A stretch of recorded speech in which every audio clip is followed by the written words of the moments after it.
We've got rain and there's some snow out to the west with our next weather maker. I'm going to let you know when it could get here coming up in my Weather Authority forecast. Days after a city council committee voted to reject the mayor's pick for city administrator in an emotionally charged hearing, another vote is scheduled for tomorrow. What to expect and what it could mean for Baltimore. Will it be the first of many? I'm Christine Frizzell with reaction to the collapse of Silicon Valley Bank and the wide range of ideas on what should happen next. Live from WBFF in Baltimore, this is Fox 45 News at 10. A controversial hearing at City Hall tomorrow and the newest state report card showing a dire situation in some Baltimore City public schools. Fox 45 News demanding answers about some of the biggest problems facing Baltimore tonight. Good evening, everybody. I'm Mary Bubala. We begin, though, with our next weather maker set to move through our area overnight. Could make for a little bit of a difficult morning commute. Let's get right to Chief Meteorologist Jonathan Myers with the latest. Yeah, Mary, impacts for the morning commute, certainly a possibility. And you can see here as we take a look at the HD radar, Frederick to Hagerstown, there's a little bit of rain. And even a little bit of light rain and drizzle here in Baltimore. And then there's even a coastal flood warning in the dark green shading.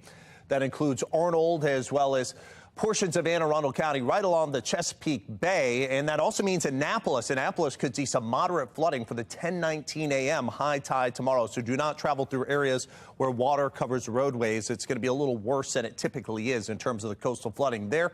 Hour by hour forecast overnight. Everyone's been kind of concerned after they've seen some rain and even some wet snowflakes mixed in today. But take a look. Those temperatures, they don't go much of anywhere overnight. In the 30s to right around 40, although it's just primarily rain here in the city. Look, north and west, there's a little bit of blue on the map. That's maybe some snow again mixed in with the rain. I'll let you know if you're going to wake up to anything on your car tops or on the streets. My Weather Authority forecast. Jonathan, thank you. Stay with Fox 45 News. Our team of meteorologists will track our next weather maker throughout the night. Tune in to Fox 45 Morning News starting at 4:30. Justin Chambers will tell you what you need to know before you head out the door. And download the free WBFF Weather Authority app to keep track of weather conditions even when we're not on air. Just go to the App Store and search WBFF to get started. And turning now to a city in crisis. 4 people hurt in 2 separate shootings this weekend. The latest happened around 4:30 this afternoon near the Upton neighborhood. That scene is on the right hand of your screen. Police say a man and a woman were shot along Pennsylvania Avenue. They both are in serious condition. No word on any suspects in either shooting.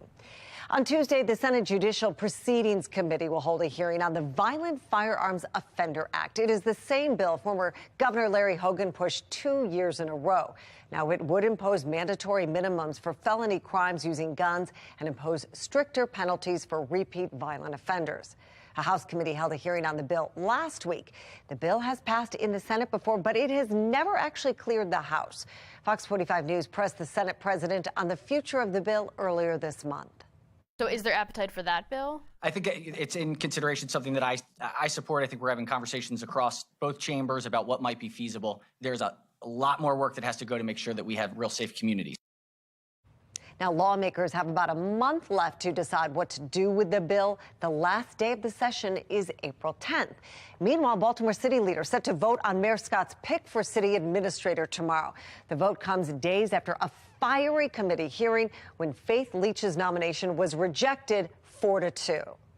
The city, it's in disarray. This vote is not about you. It is utterly unacceptable that we do not follow our own rules.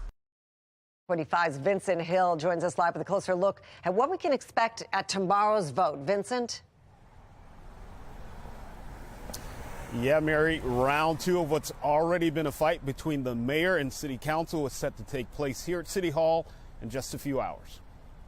Mayor Brandon Scott planning to stand by his nomination for city administrator Faith Leach again on Monday after she was rejected this past Thursday during an intense confirmation hearing. We have failed our constitutional duty to the citizens in the charter of this city. I am off and I'm tired. And I'm being frank, colleagues. While I may respect you in the sense of this chamber, you have violated the trust of this chamber and the people of Baltimore. Council member James Torres, one of only 2 council members voting to confirm Leach's nomination. The other, council member Odette Ramos. It is completely unfair to leave the city without the leadership of CAO Leach. I think she's highly well qualified to make this happen. But those who opposed the nomination, like Sharon Green Middleton, addressing a constant lack of transparency from the mayor's office. The communication that this council has not been given. But the mayor having no problem communicating the decision for his nomination. Trust me, Baltimore, we are better with Faith Leach as our city administrator. The mayor says he's now working with City Council President Nick Mosby to ensure Leach's confirmation. The president has now said to me that he and I will work with the council, with the committee, to make sure that that happens moving forward. This less than a month after Mosby boycotted the mayor's conduit deal with BG&E. The way that this entire situation has been handled is nothing more than a power grab and move that suits the interests of private industry. Thank you. Political analyst John Dede says the rejection of the mayor's nomination could be a sign that that stronghold could be slipping away. Maybe he's starting to lose a little bit of his political power. Dede says having the support of Council President Nick Mosby will not sway those who voted 4-2 against the nomination. And the fact that they were willing to challenge him and basically say, yeah, she's qualified, no. That would be a really big red flag. In a statement to Fox 45, Mosby's office says the council president, quote, has been in communication with Mayor Scott regarding the city administrative officer role and looks forward to more conversations around the confirmation process for Ms. Leach. And of course, the mayor not backing down and saying he does intend to get Leach confirmed tomorrow. Meanwhile, Mark Conway changing his mind on that vote in a tweet earlier today saying that he plans to vote for Leach tomorrow after rejecting her confirmation on Thursday. For now, we're live at City Hall. Vincent Hill, Fox 45 News. It'll be an interesting day. Vincent, thank you. The confirmation of Faith Leach is just the latest issue that has divided City Hall. As Vincent mentioned, some members of the City Council continue to push back on a deal between Mayor Scott and BGE over the city's conduit system. The mayor is accused of not following proper protocol when approving that contract because 2 members of the Board of Estimates chose to boycott the vote. There are also concerns the mayor isn't being transparent about the deal. On Thursday, the council held a hearing on the mayor's Clean Core program, which would give a few nonprofit organizations $15 million to help clean up Baltimore. Some on the council say the money would be better off going directly to the Department of Public Works. And tomorrow, committee will review legislation to bring the Baltimore Police Department under local control. Mayor Scott has supported a plan that would delay the process until next year, but some council members want it done immediately. You can find more on all of these issues on our website, foxbaltimore.com. And we want to know what you think. If elections were held today, would you vote to re-elect Mayor Scott? So far, 96% say no. Head to foxbaltimore.com/vote to weigh in. Well, taking a live look from New York City on the right side of your screen, all eyes will be on Wall Street in the morning after the collapse of Silicon Valley Bank. Stocks fell after the collapse on Friday, marking the Dow's worst week since June, and the S&P went negative for the year, pretty much erasing all of its previous gains. Now, the U.S. government says clients of the bank will have access to all of their funds tomorrow. That decision and plan was met today. The U.S. Treasury, Federal Reserve, and FDIC announcing emergency steps to prevent a potential domino effect. Their plan will allow the bank to take out loans from the government. However, they say there will be no bailouts and taxpayers will not foot the bill. Sinclair national correspondent Christine Frizzau has the latest. Just remember that this thing isn't as black as it appeared. Panicked depositors withdrawing their money at a rapid rate, resurrecting hard lessons from the past. You're thinking of this place all wrong, as if I had the money back in a safe. The money's not here. Well, your money's in Joe's house. That's right next to yours. But on whether the collapse of Silicon Valley Bank in 2023 will have a happy ending, a tale of 2 outlooks. I mean, this bank, they're so concerned with DEI and politics and all kinds of stuff. I think that really diverted from them focusing on their core mission. The principle needs to be that all depositors will be protected and have full access to their accounts Monday morning. Congressman Ro Khanna, who represents Silicon Valley, calling for immediate action from the federal government, with comparisons to 2008. Billionaire Bill Ackman warning in a lengthy tweet of a financial meltdown, of losses of tens of thousands of jobs for young people, since Silicon Valley Bank dealt largely with startups and tech sector jobs. If the bank goes under and that money's not there, those companies don't have money for payroll. With finger pointing in full force, some blaming the bank's failure on the rapid rise of interest rates by the Federal Reserve. Others asking why the bank CEO sold off millions in shares the day before. The White House, for now, projecting strength, despite the warnings. But Treasury Secretary Janet Yellen also said a bank bailout isn't in the cards. During the financial crisis, there were investors and owners of systemic large banks that were bailed out. The reforms that have been put in place means that we're not going to do that again.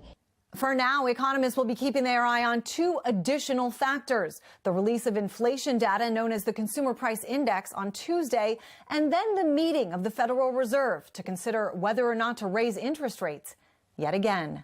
I'm Christine Frizzell reporting. The New York Stock Exchange opens at 9:30 in the morning. Our team of reporters will be following the developments all morning long.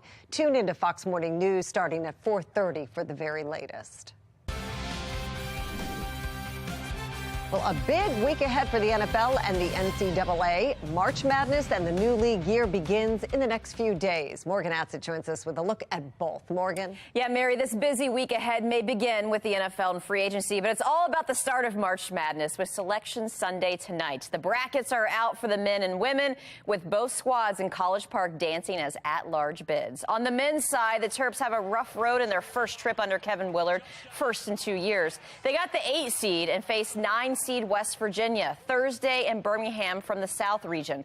Winner of that will face the number 1 overall seed Alabama, barring the Tide getting upset by a 16. On the women's side, Maryland is a 2 seed. The Terps will host 15 Holy Cross. That's on Friday out of the Greenville Regional from College Park for 2 rounds, where South Carolina earned the tournament's overall 1 seed.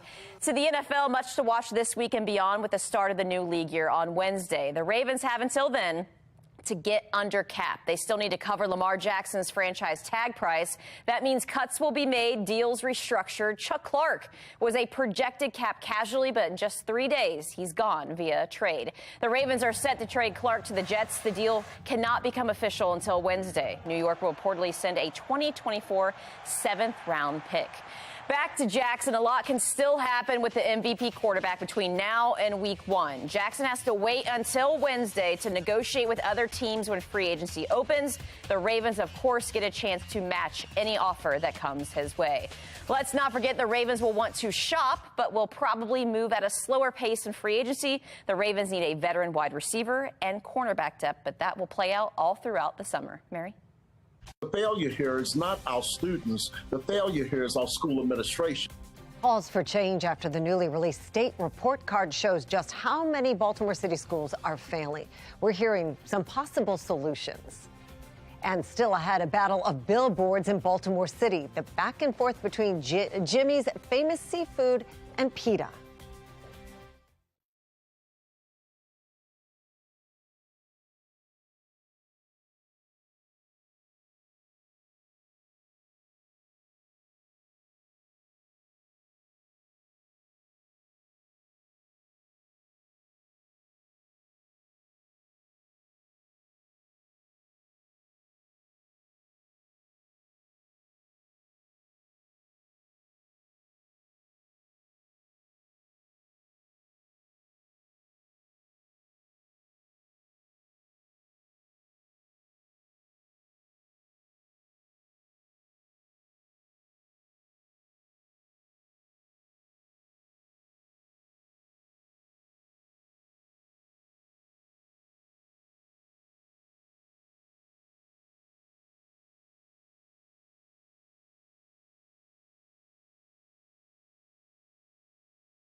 Fox 45 News continues to demand answers about the State Department of Education report card showing Baltimore City has more low-rated schools than any other school system.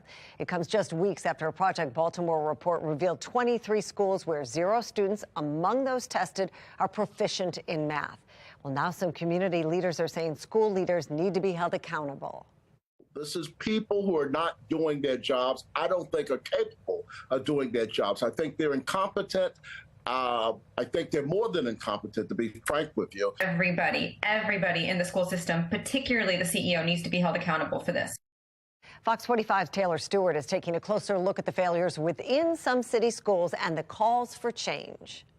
Education experts are grappling for explanations and solutions to the failures revealed by the newly released Maryland Department of Education report.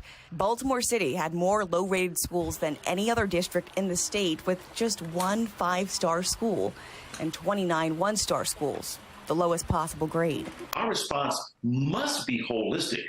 Public health, gun violence, and families. Gerard Robinson is a former Secretary of Education in Virginia and Florida Education Commissioner. He says all of these issues are connected, and it's not getting better over time. The previous report from the state showed Baltimore's having 12 one-star schools. The number of failing schools more than doubled over the last 3 years. Meantime, the district's 4-year graduation rate remains the lowest in the state, with less than 69% of students finishing high school with a diploma. We're not giving these kids a chance to succeed in life later. There are many kids who are coming out of the schools who don't have the skills to, for example, get a job. In a statement, City Schools CEO Sonia Santelises addressing the abysmal results of this report card, saying she's not surprised, adding that, quote, "We strongly believe that we have strategies that, over time, will lead to enhanced student achievement." I happen to know your CEO. I know that she's smart.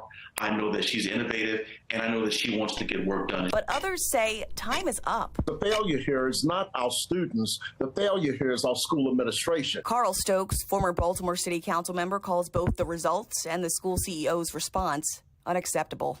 Now, with 29 schools not even remotely hitting the mark, he says it's time to clean house. I think they're more than incompetent, to be frank with you. While Robinson is not calling for a complete overhaul, he agrees it is time to bring some new voices to the discussion and into Baltimore City classrooms. Get people who are in the school system or who went to the school system to come back and serve as role models, because if we think we're going to create a strong Baltimore without strong schools but also a bold message, we're fooling ourselves. Taylor Stewart, Fox 45 News.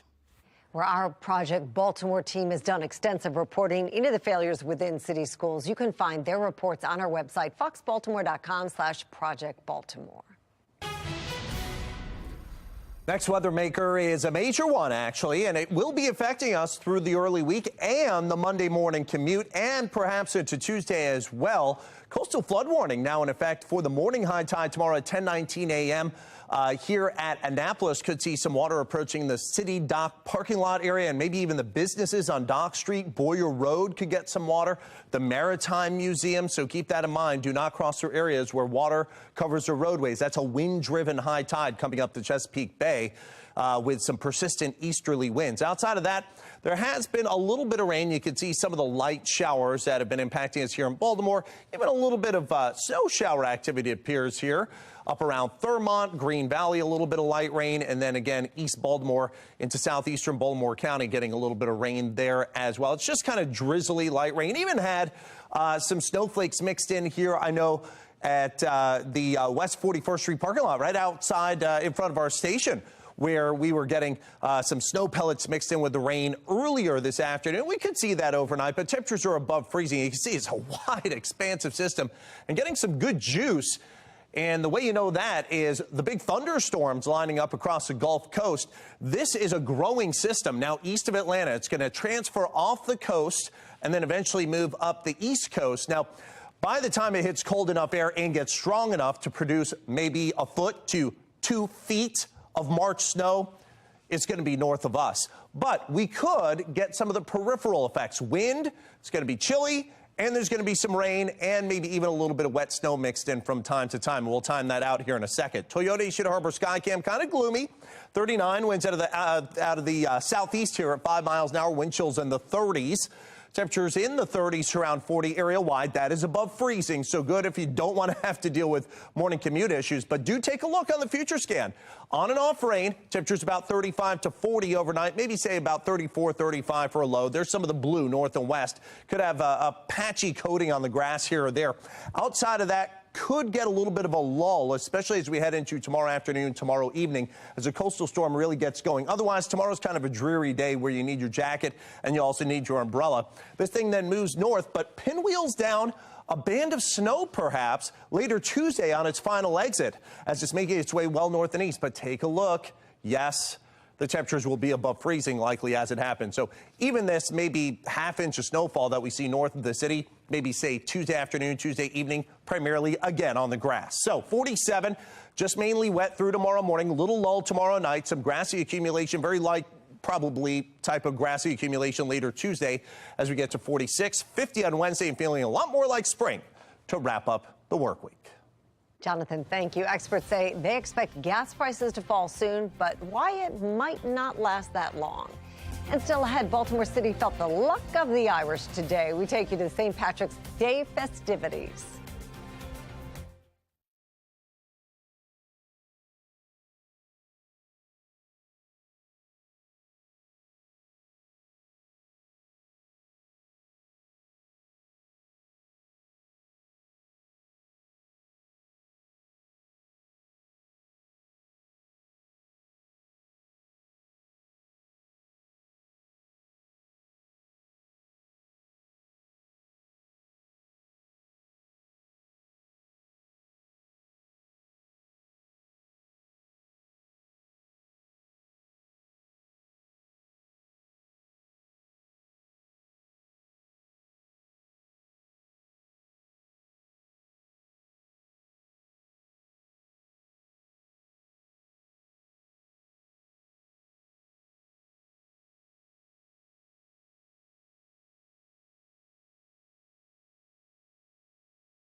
A battle of the billboards in Baltimore between Jimmy's Famous Seafood and animal rights group PETA.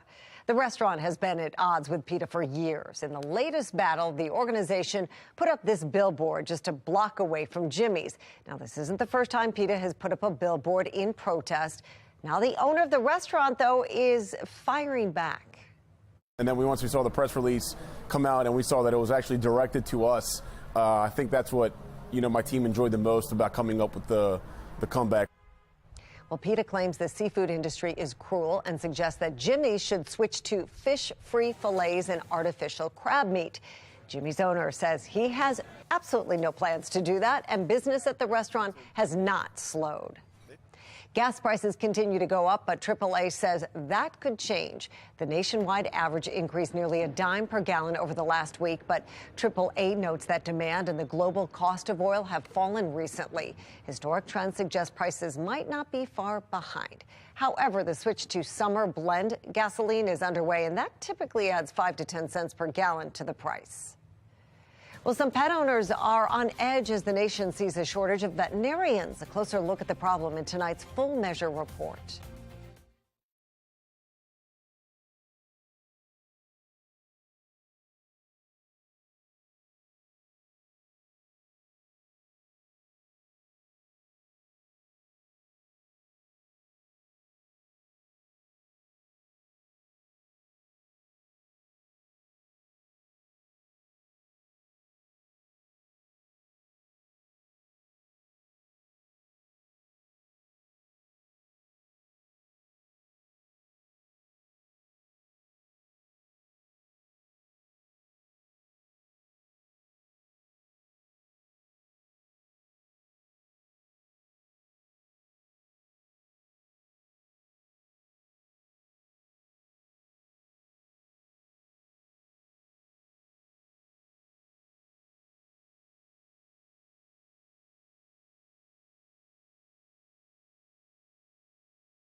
During the pandemic, a record number of pets were adopted. But in tonight's Full Measure report, Cheryl Atkinson examines how the shortage of veterinarians is creating a major void in animal health. These two puppies got a home with Deborah Forbes and her husband in June of last year. A few weeks later, Tanner, on the left, started crying and didn't want to be touched. The regular family emergency vet turned him away. It wasn't like their parking lot had 40 cars in it. It just looked like a normal day, and they just weren't taking clients anymore. So then we had to go to the other one that I was not familiar with, and they were very short-staffed as well. And I think because they were short-staffed, I think, they did an x-ray. Okay, he didn't break anything. He's fine. Send him on his way. But Tanner wasn't fine. His legs became paralyzed, and he started bleeding profusely from a cut near his mouth. It took weeks to get an appointment with a specialist and even longer to finally get an accurate diagnosis from his regular vet. By then, we had no choice but to put him down because he was going to choke to death if we didn't. So sorry. Across the country, animal owners are getting turned away by short-staffed veterinary offices and emergency clinics. Patients are frequently sent hours away to neighboring states to look for care, but still coming up empty.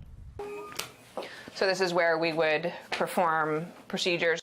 Kayleen Glore is co-medical director of Clarendon Animal Care in Arlington, Virginia, where 14 doctors have seen thousands of pets and started finding it more and more difficult to get critically sick animals into emergency hospitals. So in this area, we're lucky. We've got a lot of 24-hour emergency referral hospitals, and I would say it's not uncommon for us to call 3 to 4 of them to find out where we can get a patient transferred. Is that new compared to 5 years ago? Absolutely. On the supply side, the veterinary industry already had a high turnover rate. Each year, 1 in 6 vets and 1 in 4 technicians leaves their job, and veterinarians commit suicide at a greater than average rate. During the pandemic, many say they faced bullying and abuse from customers, frustrated by everything from cost of care to COVID measures. Is there a thought that if they had caught it, been able to treat it when you caught it or when it was finally caught, that there could have been a different outcome? I think that early on, if we could have known this and gotten that detected and had someone who knew what they were talking about, that there's definitely a possibility that something more could have come for him. Some states are getting creative. A proposal in California would give up to $150,000 in student debt relief to licensed vets in exchange for working at a California animal shelter for at least 5 years. For Full Measure, I'm Cheryl Atkinson. And you can watch Full Measure Sundays on Fox 45 at 10 a.m. Well, the Terps are going dancing. Both basketball teams will be playing in the NCAA tournament. We'll reveal seeding and the matchups ahead on Sports Unlimited.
I've been told. Well, St. Patrick's Day is still a few days away, but hundreds of people celebrated early in Baltimore City today with the Shamrock 5K race and parade. Photojournalist Sean Mullen takes us to the festivities.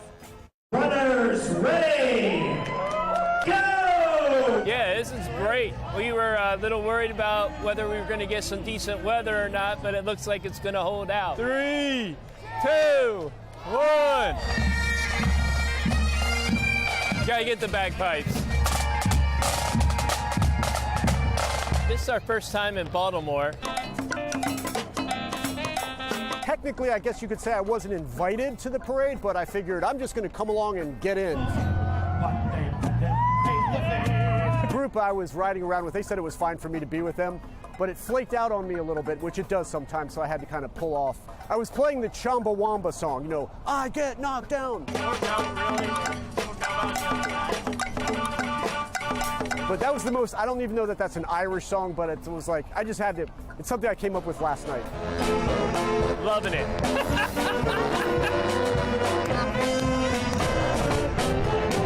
It's quite a spectacle. We want to see how you celebrate St. Patrick's Day. Scan the QR code on your screen. Share your pictures and your videos. You can also use the Fox 45 News mobile app or head to our website, foxbaltimore.com/chime-in. Well, that's all for the news at 10. I'm Mary Bubala. Thank you so much for watching. Morgan Atz and Rocco DeSangro join us now with Sports Unlimited. Morgan and Rocco. Coming up tonight on Sports Unlimited, let the madness begin. NCAA tournament brackets are out. They're about to be busted, too. Maryland's dancing on both the men's and women's side, but a tough road ahead for Kevin Willard's group. Unfortunately, that's it on the local side. Towson women's basketball had a chance to dance until the one-seeded hosts ran into the CAA tournament Cinderella Monmouth. But the Tiger season is far from over. And it's a big week ahead for the Ravens and Lamar Jackson. The timeline of notable dates ahead for the star quarterback and why it's okay for fans to be feeling a little uneasy about it all. The new league year opens midweek, but trades and deals are already happening. That and more when Sports Unlimited continues after this.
What's going on, everyone? Welcome to Sports Unlimited. She's Morgan Adson. I'm Rocco DeSangro. It's the best Sunday in sports, not named Super Bowl Sunday. Selection Sunday, that is. Yep. Let the madness begin with the release of the NCAA tournament bracket on both the men's and women's sides. Maryland, the only local squads dancing this month. Blame it on the Terps' end of the season performance, but no favors done for Maryland men's basketball. Maryland's the 8th seed, getting that tough 9 matchup. This one against West Virginia. Tip-off is Thursday from Birmingham, Alabama, just after noon. The Terps are in the South region, so that means winner of this game, and as long as #1 Alabama is not upset by a 16 seed in the first round, will meet in round 2. Here are the 1 seeds. Alabama, the #1 overall, 29-5, 31-3. Houston, the 1 in the Midwest. Kansas West. Big Ten winner Purdue, the 1 in the East. The Big Ten and SEC led the way, both conferences with 8 teams. Here's the Terps side of the South region. All these games on Thursday. #1 Alabama gets the winner of the play-in game. Maryland, West Virginia, that tough 8-9 matchup. 12:15 on CBS. San Diego State is the 5 seed and gets CAA winner Charleston as the 12. Could have been Towson. 4 seed Virginia getting a 13, and watch out for that upset. First one is really important for a lot of reasons. One of the main reasons is because you have a lot of kids that haven't made it before, so their reaction and their emotions and their feelings great. It's also it's great momentum for the program moving forward. So to get back in and be an 8 seed, in year one is pretty good. Well, it was a party tonight in College Park. The men's team punched its ticket, and to nobody's surprise, so did the women. I say that because Brenda Friese's squad has 6 wins this season over top 25 teams. They are absolutely rolling. Even with all the turnover the Terps experienced in the offseason, they landed a 2 seed. We'll play Holy Cross Friday in College Park. The Terps, led by Abby Myers and Diamond Miller, will make their 12th straight NCAA tournament appearance. After back-to-back trips to the Sweet 16 this season, they'll look to take it a step further. Here's what Maryland's part of the bracket looks like and their path to get there. Winner of the Maryland Holy Cross game gets West Virginia or Arizona. South Carolina is the 1 seed in that region. As always, every March, to break this down further, we welcome in Jimmy Patsos. Jimmy, obviously, I think the end of the season probably could have ended better for Maryland, and maybe we're talking different seeding. But what do you think, just ultimately, when you see 8-9 and kind of a pick-em looking type matchup? I went to 11 NCAA tournaments with Gary Williams. I'm just happy to be in the tournament. And I think Kevin Willard's done a fantastic job this year. Kevin Willard's done a good job on neutral games, and that's the good thing. I'm going to be in Birmingham. We're all going down there. It's going to be so exciting. But after taking over what happened last year, I think everybody's really thrilled they're just in the tournament. The Bama, the overall #1, though, you like how they match up if they can come out of that game? Because I think, to me, when I looked at it visually, that was the tough draw for me. What the next game is, you've got the best team in the tournament. I was just down in Nashville at the SEC tournament for a few days, and it's an athletic league. And yes, they've had some issues off the court, Alabama, but they can really play, and they have a lot of talent. But I think Kevin Willard's team's a little more veteran and a little more physical. If you can slow them down, you can beat them. Now they're going to try to go up and down. You want to be the best, you got to beat the best. And I think it's an okay. I like Birmingham. I think the West Virginia draw is fine. You just got to rebound the basketball against Huggins' team. And if you get past that, it's house money playing against Alabama. Yeah, it's in Birmingham, but our fans will be there too. But this is one of those situations. You just have to look at the next game and then possibly the next game. Everything else doesn't matter. It's fun to fill out your brackets, but for the Terps, that's what matters. Is there an easy explanation why so great at home, so bad on the road, pretty average and fair, and played well neutral? Yeah, they beat. Remember, they beat Miami and they beat St. Louis, who were both. Miami's in the tournament. St. Louis was really good this year. They beat them up in a neutral site in Connecticut. Then they go and they beat Minnesota. So you're 3-0 neutral, and you were leading at halftime in Indiana. They just kind of ran out of gas. Yeah, it's Kevin Willard. It's where you practice. He's got the crowd. He's got them fired up. They had a couple tough losses on the road. Penn State, they should have won. It was one tipped ball away, but welcome to March. Including March Madness and all. This is you're one basket away. Penn State went to the finals of the Big Ten, so clearly they're a good team. Ohio State, he ran into it the wrong time, in my opinion. They won 3 games in the Big Ten. You got to step back. This is the Big Ten. Everybody can play. Nebraska was an overtime loss. I don't get caught up in that. As long as it's a close game, we'll figure out how to win. Willard's a really good coach. I'm really looking forward to see how he handles the tournament. But you just got to be excited. You got to remember where we were. I know where we want to go, but this is part of the process, and enjoy the ride. And maybe this is the best key to Maryland. I mean, pressure's off, right? You're there. Oh, yeah. No one expected this at the beginning of the season. Just go out there and actually see what can happen. And West Virginia's been a lot.